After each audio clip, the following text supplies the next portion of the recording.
Leave It to Beaver looked perfect. Nice house, happy faces, a lesson at the end.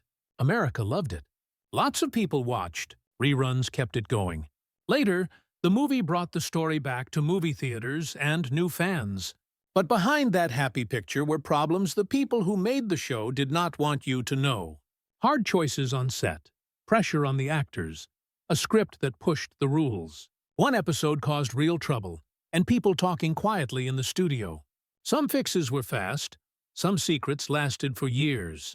The show stayed clean on TV, but the real truth was messy. Come with us as we take a closer look at the show, the actors, the backstage drama, and the secrets the people who made it hoped you'd never see. The Boy Who Won America's Heart. Leave It to Beaver was more than a simple family show. It showed what suburban America looked like during the 1950s and early 1960s. The story followed young Theodore, the Beaver Cleaver played by Jerry Mathers, as he went through the ups and downs of childhood with his family and friends.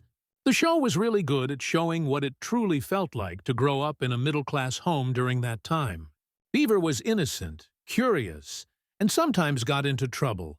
But that's exactly what made him so easy to relate to. He wasn't a perfect kid, and that honesty made him America's boy. As the show went on, we saw his feelings about girls change from not liking them to being curious. He even had crushes on his teachers, Miss Canfield and Miss Landers. Every episode explored something different: school, home, or his neighborhood, showing how one boy's small adventures could tell the story of a whole generation. Beaver's world was the world of every little boy dreaming big after the war ended in America. It's no surprise that even many years later, audiences still look back on this show with warm and happy feelings. But behind the charm and laughter, there were some surprising stories about how the actors came together and how luck played a big part in creating this beloved show. The honest audition that changed everything. Jerry Mathers didn't get his role the usual way. Most kids might try to impress directors by being really excited, but Mathers did the opposite, and it worked. At his audition, he showed up wearing his Cub Scout uniform because he had a meeting right after. When they asked if he was excited for the part, he said honestly that he would rather be at his Cub Scout meeting than trying out for the show. Instead of thinking this was rude, the producers, Joe Connolly and Bob Mosher, saw a spark of honesty they couldn't ignore. That simple truthfulness became the reason they hired him. His natural behavior was exactly what they wanted. A boy who could just be himself on camera. Before that, Mathers had already been in commercials and small movie roles, but Beaver would become the biggest role of his life. His charm came from being real, not fake. And his story didn't start in Hollywood, but somewhere much more ordinary. A shopping trip with his mom that changed everything. As it turns out, fate sometimes finds you in the most unexpected places. And for Jerry Mathers, it happened at a mall when he was just 2 years old. From lifeguard to Big Brother. Long before Tony Dow became the dependable Big Brother, Wally Cleaver, he was living a completely different life. Unlike Mathers, he had no acting experience at all. In fact, Dow was a trained athlete and lifeguard who got discovered almost by accident. Someone noticed his good looks and confidence at the pool, and before he knew it, he was on one of the most popular shows in America. What makes his story even more interesting is that this wasn't his only talent. Dow was also a diving champion who competed in the Junior Olympics. He was young, determined, and used to pushing himself to be the best. That same hard work helped him become an actor with ease. Talent comes in all forms, they say. And Dow proved that to be true. Going from saving lives in the pool to acting in front of millions, he carried his hard-working spirit everywhere he went. And although it was his first time acting, you would never guess it from watching him on TV. His natural connection with Mathers helped make their brotherly bond one of the most believable relationships in TV history.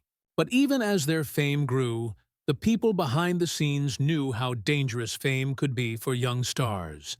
And they took an unusual step to keep them humble. Pearls, high heels, and life lessons behind the scenes. As the cameras rolled and America fell in love with the Cleaver family, real stories happened behind the curtains that most viewers never knew. Producers asked the young stars Jerry Mathers and Tony Dow not to watch the show. They believed watching themselves might make the boys get big egos. Tony Dow later remembered, "The producers, who were the writers, asked us not to watch it. They didn't want us to get a big head." It was their way of keeping the kids humble, and it worked. While the boys were learning discipline on set, Barbara Billingsley, who played June Cleaver, was getting really good at hiding a personal secret. Her elegant pearls weren't just a fashion choice. They covered a hollow spot on her neck, left by surgery. Even when she wasn't filming Leave It to Beaver, she wore pearls or scarves to hide the scar. Yet, some viewers criticized her clothes, thinking she was trying too hard to look perfect. Little did they know there was a reason behind her look. And while Barbara handled criticism with grace, there was another quiet challenge she faced: her growing sons. As Jerry and Tony grew taller over the years, producers asked her to wear high heels to keep the motherly height difference on screen. It was their small way of keeping the family look right. Meanwhile, Hugh Beaumont, who played Ward Cleaver, brought his own lessons from real life to the show. Before acting, he was an ordained minister who taught moral values from the church. Now he was doing the same thing, but through television. His calm, fatherly advice on screen came naturally because he had spent years guiding people in real life. Every lesson Ward gave his sons felt real, because Beaumont truly believed in those words. Together, this cast created one of the most wholesome and timeless shows on television. One built on honesty, heart, and a little bit of real-life experience behind every line. June Cleaver's hidden struggles on screen. June Cleaver always looked perfect on Leave It to Beaver. Her neat dresses, her gentle voice, and even her heels made her the picture of the perfect 1950s mother. But behind that perfect image was a funny truth. June wasn't wearing heels to look fancy. She wore them because her sons kept growing taller each season. The producers didn't want her to look shorter than Wally and Beaver, so they asked her to wear high heels around the house. Imagine cooking, cleaning, and being a parent, all while standing in heels for hours. At the start of the show, she wore flat shoes, but by the end of the 6 seasons, her heels were higher than ever. It wasn't about style. It was about keeping up the illusion that June was always in charge. She was, after all, the mother in charge. The producers wanted to show her as a strong, elegant mother who stood above the boys, both really and in what she represented. It's funny to think about now. Sons growing taller than their mother is natural. But back then, television had to keep up an image. And while June smiled through it all, her on-screen husband, Ward Cleaver, had his own story behind that calm, fatherly face, one that wasn't as happy as it looked. Ward Cleaver's real-life conflicts. Before becoming America's favorite TV dad, Hugh Beaumont was a minister. He spent Sundays teaching moral lessons and talking about what was right and wrong in life. Acting wasn't his original dream. He turned to it simply to make money. His deep voice and calm manner made him perfect for the role of Ward Cleaver. But his personal life behind the camera wasn't easy. Beaumont lived in Minnesota and had to travel to Los Angeles to film the show. During one of those trips, something terrible happened. His family was driving to meet him when they got into a terrible car accident. The crash killed his mother-in-law, leaving Beaumont filled with regret for taking the job in the first place. It was a painful memory that stayed with him. Even though he played a loving and wise father on TV, deep down, he struggled with his decision to join the show. He was also frustrated with how the fame affected his career. Like many of his castmates, he became typecast, meaning people only saw him as Ward Cleaver. No matter how hard he tried, Hollywood couldn't picture him as anyone else. He was also unhappy about always playing second to the young stars Jerry Mathers and Tony Dow. But Beaumont didn't let that bitterness show. He stayed professional. And as time went on, he found new ways to express himself creatively by writing and directing episodes of the very show that caused him so much inner conflict. Stories that came from real life. Hugh Beaumont wasn't just acting. He was also helping shape the stories people loved. He wrote and directed several episodes, including one called Family Scrapbook. In it, June finds an old scrapbook while cleaning, and the family sits together, thinking about their memories. It was a sweet way to look back at the show's history. But the truth is, almost every episode had roots in real life. According to Jerry Mathers, producer Joe Connolly kept notebooks filled with stories from his own childhood and things his kids told him. Those stories became the heart of Leave It to Beaver. They were funny, touching, and sometimes embarrassing, just like real life. That's why people connected to it so deeply. And it wasn't just the stories that made it special. Even the characters changed in unexpected ways. Take Eddie Haskell, for example. He was supposed to appear in only one episode, but actor Ken Osmond's natural charm and connection with the cast impressed the writers so much that they kept him for the entire 6 seasons. That's the kind of magic that can't be planned. And behind that magic was an idea no one expected to work. A family show told through the eyes of a child. A show that showed real people. Most TV shows back then were told from the parents' point of view. But Leave It to Beaver flipped the script. The show focused on how children saw the world, their mistakes, their curiosity, and their emotions. That's what made it so unique. Parents could watch it and understand their kids a little better. Meanwhile, kids saw themselves in Beaver's innocent adventures.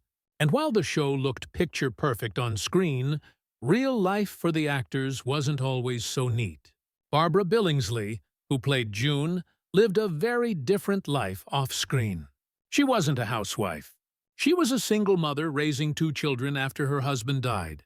Her life was full of challenges that her TV character never had to face, but that's what made her performance even more inspiring. She took her struggles and turned them into strength. Her son, Glenn Billingsley, once said she was every bit as nurturing, classy, and lovely as June Cleaver. Barbara admitted that the line between her real self and her character sometimes got blurry. "I think what happens," she said, "is that the writers start writing about you as well as the character they created. So, you become sort of all mixed up. Acting can do that to people. It can make them live 2 lives at once, one for the camera and one in the real world." And for Barbara, both versions of herself became symbols of grace. Her co-star Tony Dow also changed paths later in life. After growing up in the spotlight, he left Hollywood and became a talented sculptor. From lifeguard to Olympic diver to actor to artist, Dow showed that life after fame could still be full of creativity. Each cast member of Leave It to Beaver carried a story far deeper than what the cameras showed. The laughter, the lessons, and the love on screen came from real people who lived through real struggles and turned them into timeless television. Barbara Billingsley's life beyond June Cleaver. After Leave It to Beaver ended, Barbara Billingsley faced what many actors fear the most: being typecast. She had played June Cleaver so perfectly that no one could see her as anyone else. Casting directors thought she was too sweet for any other role, and that hurt her career for years. So, instead of waiting around for another job, she decided to take a break and travel the world. It wasn't until the late 1970s that she came back to acting. When she finally came back, she proved that she still had it. In 1980, she appeared in the comedy movie Airplane, where she played a passenger who could speak jive. That funny and unexpected role brought her back into the spotlight and brought her career back to life. It showed people that Barbara wasn't just June Cleaver. She could surprise audiences, too. Off-screen, she had already shown her strength in real life, raising 2 sons after her husband's death. That experience made her even more understanding of misbehavior, both as a real mother and as a TV one. She often told the show's writers to make Beaver and Wally's mistakes a little more realistic, so her character's frustration would feel real. The producer even said, "In scenes where she's mad at the boys, she's always coming over to us with the script and complaining. I don't see why June is so mad over what Beaver's done." Her real-life motherhood helped make her TV role one of the most believable and beloved in history. But while Barbara was rebuilding her career, her co-star, Jerry Mathers, who played Beaver, was taking a completely different path. Jerry Mathers' unexpected journey after Beaver. After growing up as the lovable Beaver, Jerry Mathers wanted to live a normal life, so he stepped away from show business completely. He focused on school, joined a band called Beaver and the Trappers, and later went to the University of California, Berkeley. There, he studied philosophy and graduated before taking a job as a commercial loan officer. For over 10 years, he stayed away from Hollywood. But in 1978, he decided to return to entertainment, proving that the Beaver still had more to give. Yet, during those years away, he found himself caught in strange rumors. One of the wildest was that he had been killed in Vietnam. The rumor spread so widely that even his family got sympathy calls. In truth, Mathers was serving in the Air Force Reserve and never left the United States. He once joked that a friend woke him up one morning and said, "Do you know you're dead?" while showing him a newspaper that mistakenly listed his name among the soldiers who died. The confusion came from another soldier with a similar name. It was a heartbreaking misunderstanding, especially for his mother, who got a call from a fan crying over her loss. Years later, Mathers revealed that he had actually tried to join the Marines before joining the Air Force Reserve, but they turned him down because they didn't want to risk losing another celebrity after a famous football player had died in combat. Eventually, Mathers faced another battle, one with his health. In the 1990s, he was diagnosed with diabetes and gained a lot of weight. Determined to turn things around, he joined the Jenny Craig program and lost over 40 pounds. His transformation inspired so many people that Jenny Craig made him their first ever male spokesperson. It was a full-circle moment for the actor who once represented innocence and honesty on television, now inspiring people again through his real-life strength. But Mathers wasn't the only one whose life took unexpected turns. His co-star Ken Osmond, who played Eddie Haskell, had a story that sounds straight out of a movie. Ken Osmond's real-life heroism. Eddie Haskell was one of those unforgettable TV characters, polite to adults but sneaky with kids. So, when fans heard rumors that the actor who played him, Ken Osmond, had become rock star Alice Cooper, it sounded just wild enough to be true. The rumor started after Cooper compared himself to Eddie in an interview, but it was all a misunderstanding that turned into an urban legend. The truth was far more surprising. Osmond didn't become a rock star. He became a police officer.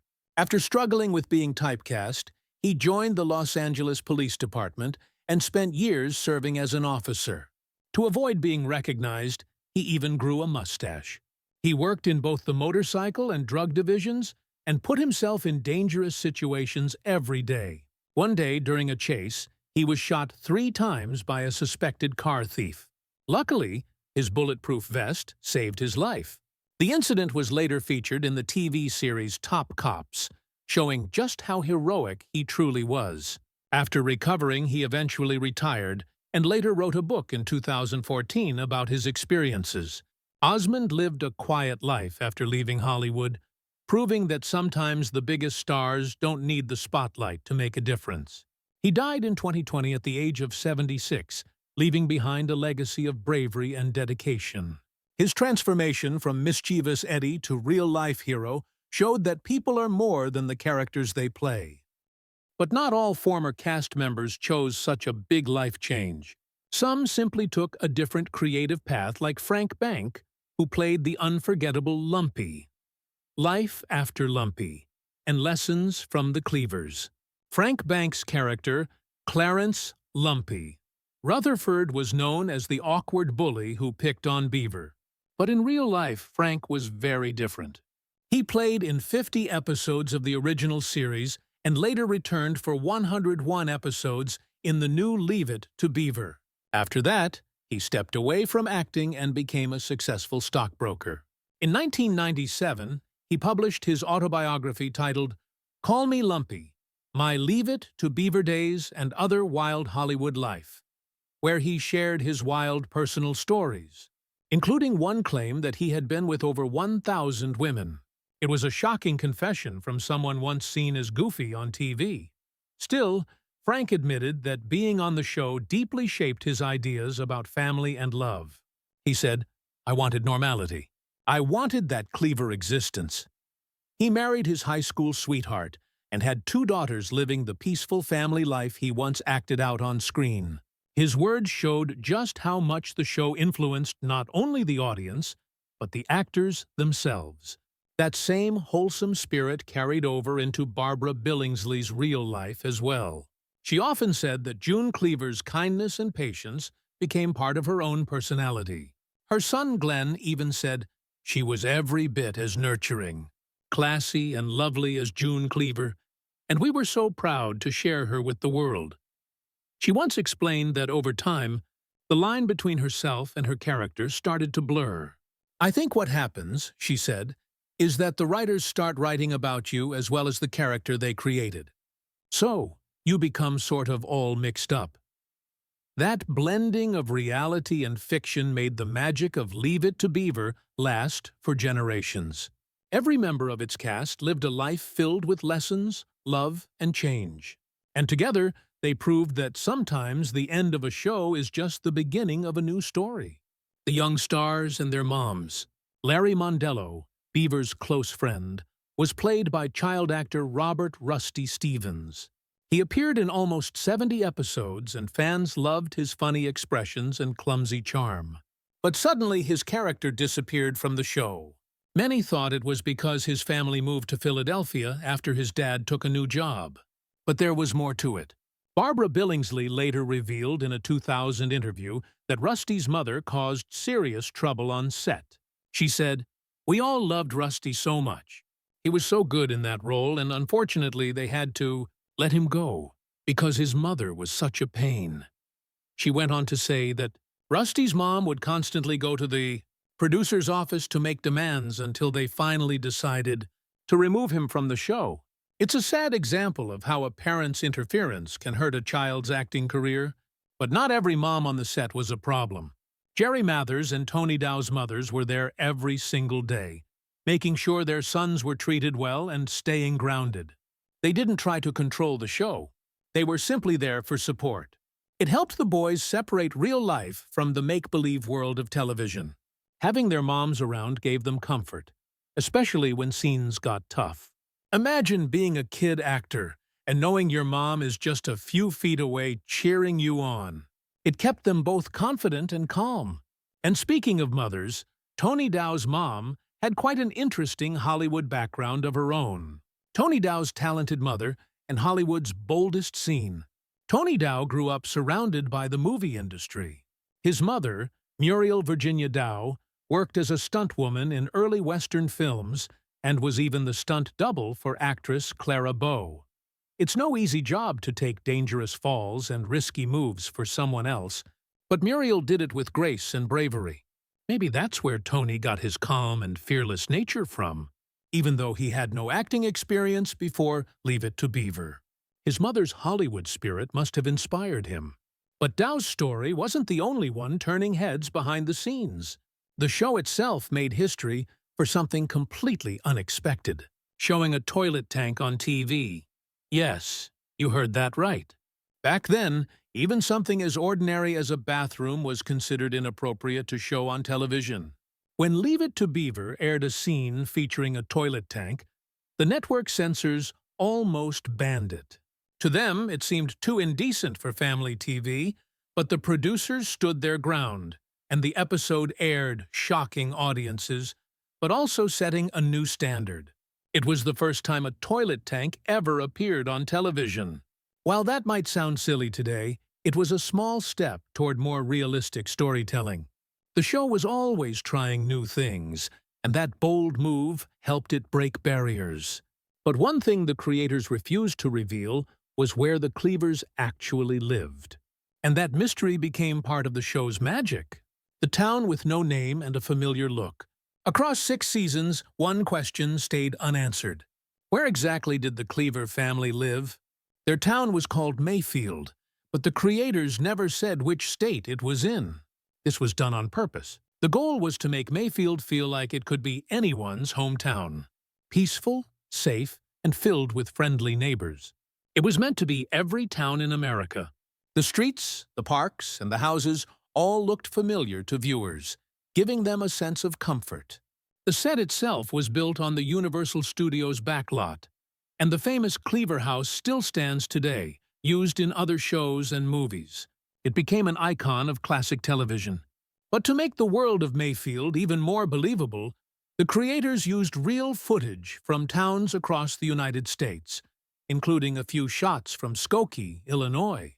This smart trick helped viewers feel connected to the story. Some fans even thought the Cleavers might live near them because certain buildings or streets looked just like their own. It was a clever way to make audiences feel at home while watching. The blending of real-life images with studio sets gave the show an authentic look that people loved. And while fans were guessing the Cleavers' location, the producers were busy making some big changes behind the scenes, even replacing the family's father before the show ever aired. The Ward before Hugh, and the costliest episode ever. It's hard to imagine anyone else playing Ward Cleaver, but Hugh Beaumont wasn't the first choice for the role. In the show's original pilot, another actor named Max Showalter played Ward. However, that version of the pilot never aired, and Beaumont was brought in to replace him. The decision ended up being one of the best the producers ever made. Showalter went on to do other work, but Beaumont became the face of the perfect American father. His calm voice and moral advice defined what it meant to be a dad on television. Still, fans often wonder how different the show might have been with another actor leading the Cleaver household. Interestingly, even the title of the show almost changed before release. The creators first called it Wally and the Beaver, but sponsors didn't like it. They thought it sounded like a nature show, so the name was changed to Leave It to Beaver. It was a simple fix that gave the show its now legendary title, and with that, history was made. But not every part of production was smooth. One episode in particular, called The Soup, became the most expensive one to film. The episode required building a giant billboard on the Universal set. In it, Beaver climbs the billboard to look at the steam coming out of a giant cup, and ends up falling inside it. It caused chaos in the scene as crowds gathered and firefighters rushed to save him. The big stunt cost more money than any other episode, but it was worth it. The scene became so iconic that it was later spoofed in Family Guy, where Peter Griffin falls into a cup himself. To save money elsewhere, the producers even reused actors as extras. In one episode, Beaver's teacher was shown eating at a nearby restaurant table as an extra, completely unacknowledged by the family. It was a clever way to keep costs down while adding more life to the background. Leave It to Beaver wasn't just a show about a family. It was a creative experiment that broke rules, tested limits, and became one of the most beloved series in American television history. Which behind-the-scenes fact from Leave It to Beaver surprised you the most? And why? Do you think a wholesome show like this could still succeed in today's world of modern TV? Or has television changed too much? Share your thoughts in the comments below. And don't forget to hit like, subscribe, and stay tuned for more incredible stories from Hollywood's fascinating history. See you next time.